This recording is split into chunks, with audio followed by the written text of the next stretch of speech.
जब एक vertical plane पे कोई चीज सर्कुलर मोशन को परफॉर्म कर रही है और वो मैक्सिमम पॉइंट को क्रिटिकल वेलोसिटी से क्रॉस कर रही है, ठीक है, उस केस में हम लोग ने वेलोसिटी का एक्सप्रेशन बनाया था √GL 3 + 2 cos और टेंशन का एक्सप्रेशन बनाया था हम लोगों ने 3mg 1 + cos θ। ये दो एक्सप्रेशन हम लोग ने तैयार करे थे, एक था √GL 3 + 2 cos θ और एक था टेंशन का 3mg 1 + cos θ। तो हम ये एक्सप्रेशन को अप्लाई करके पर्टिकुलर वैल्यू फाइंड आउट करने जा रहे हैं कि अलग अलग पॉइंट पे वैल्यू क्या आ रही है।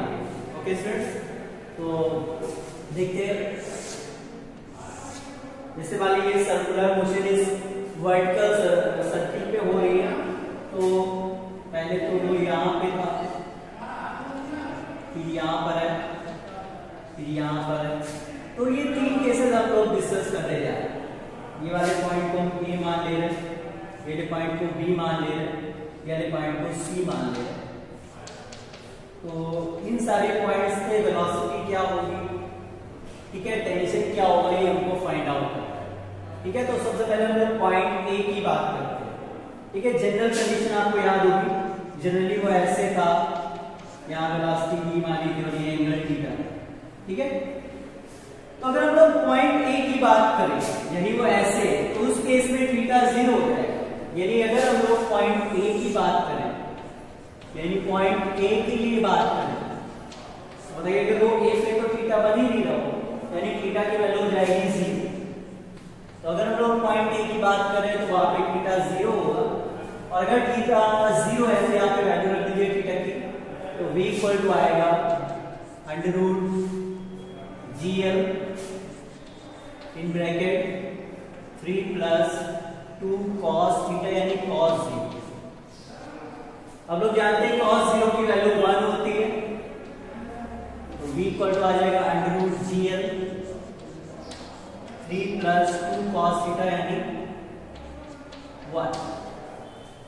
तो 3 + 2 आ जाएगा, यानी V की वैल्यू आ जाएगी √5GL, 3 + 2 हो जाएगा, तो आ जाएगा √5।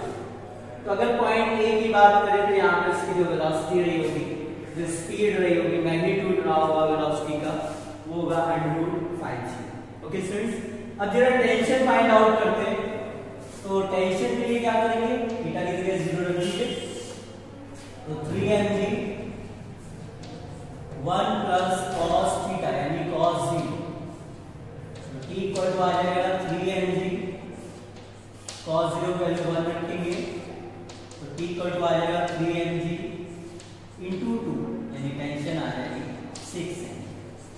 तो यहाँ पे टेंशन 6 टाइम्स mg होगा, और जो यहाँ पे स्पीड होगी वो होगी √5। ओके स्टूडेंट्स, तो इस तरीके हम लोग ने पॉइंट A पे टेंशन फाइंड आउट किया और पॉइंट A पे उसकी स्पीड कितनी हो रखी थी वो फाइंड आउट किया। अब जैसे हम लोग ने A पे फाइंड आउट किया है, ऐसे अब हम लोग B पे फाइंड आउट करते हैं। चलिए देखिए। तो अगर हम लोग पॉइंट B की बात करें,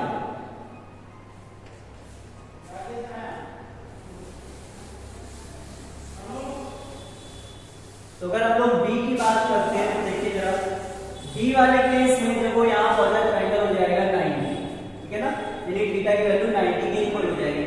तो at point B theta equal to हो जाएगा 90, और जब थीटा 90 होगा तो जरा B की वैल्यू फाइंड आउट करते हैं। तो B इक्वल टू हो जाएगा √GL 3 + 2 cos θ, थीटा की जगह आ जाएगा 90,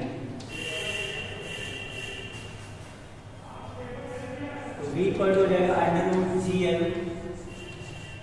अब लोग जानते हैं cos 90 की वैल्यू होती है 0, तो cos 90 की जगह 0 रख देंगे, ये पूरा 0 हो जाएगा, तो इक्वल हो जाएगा √3G, ठीक है। और वो हमको पता ही नहीं था, जब वो ऊपर जाएगी तो उसकी वैल्यू स्पीड की जो है कम हो जाएगी। जैसे यहाँ पे देखिए अभी A पे निकाली थी तो आएगी √5G, तो जब वो B पे पहुंचेगा तो उसकी स्पीड कम हो जाएगी। आप देख सकते हो कितने आएंगे √3g और ऊपर जाएगा तो और स्पीड कम हो जाएगी। और आपको याद है जब वो यहाँ पहुंचेगा तो स्पीड सबसे कम हो रखी होगी। तो इस तरीके हम लोग ने स्पीड निकाली। अब चलिए अब देखते हैं टेंशन कैसे फाइंड आउट करेंगे।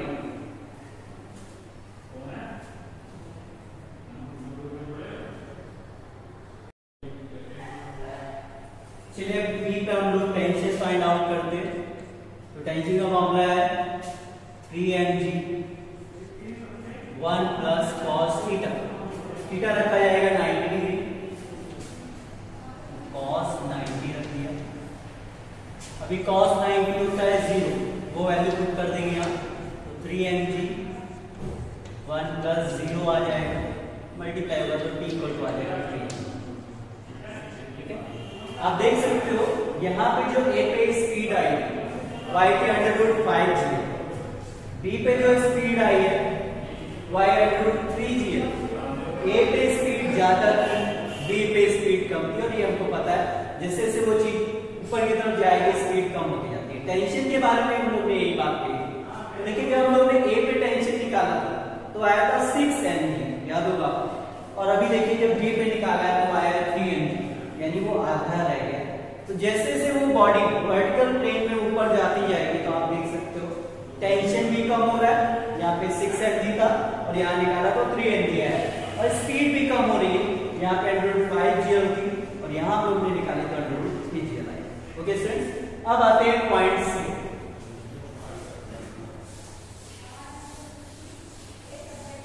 तो अगर हम लोग पॉइंट सी की बात करें तो देखिए पॉइंट सी पे जब वो पहुंचा होगा तो थीटा ये पूरा हो जाएगा, और ये वैल्यू आपको याद है कितनी होगी, 180 डिग्री हो जाएगी। ठीक है स्टूडेंट्स, तो जैसे वो पूरा ऐसे घूम करके पॉइंट सी में पहुंचेगा तो जो एंगल होगा थीटा वो 180 हो जाएगा। यानी अगर हम लोग पॉइंट सी की बात करें तो पॉइंट सी के लिए थीटा इक्वल हो जाएगा 180 डिग्री।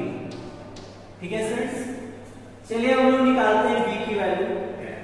तो v इक्वल हो जाएगा √gl in bracket 3 plus 2 cos theta, theta की जगह लिखेंगे 180।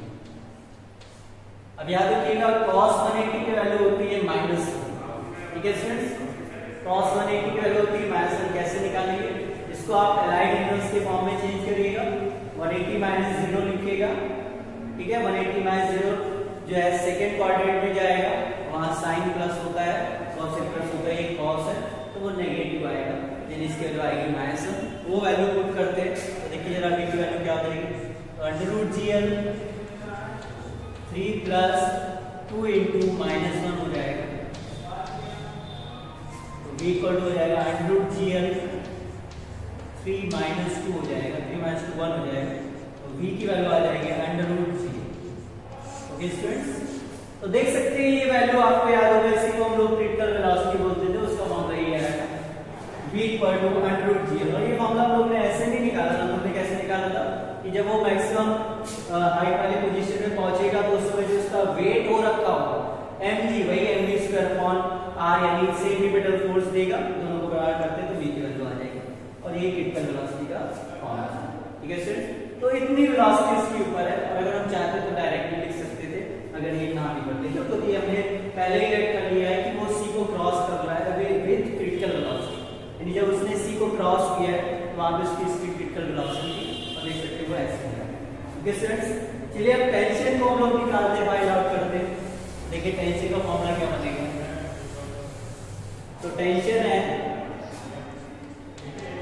3mg 1 plus cos theta, cos 180 हो जाएगा, t इक्वल हो जाएगा 3mg, 180 की वैल्यू होगी -1। और देखिए 1 प्लस का और माइनस का कैंसिल हो जाएगा 0, तो टेंशन आ जाएगा 0। और ये हम लोग ये देख सकते हैं दोनों जो रिजल्ट आए वो कंडीशन हमने पहले ही मान रखी थी, एज्यूम कर रखी थी कि ये वाली वो ऐसे क्रॉस कर रहा है कि टेंशन बिल्कुल 0 हो गया, और वहां पे जो वेलोसिटी थी वो √gl थी, तो देखिए वो वैल्यू पहले हो गई, यानी अगर आप यहाँ पे टेंशन निकालोगे तो वो 0 है।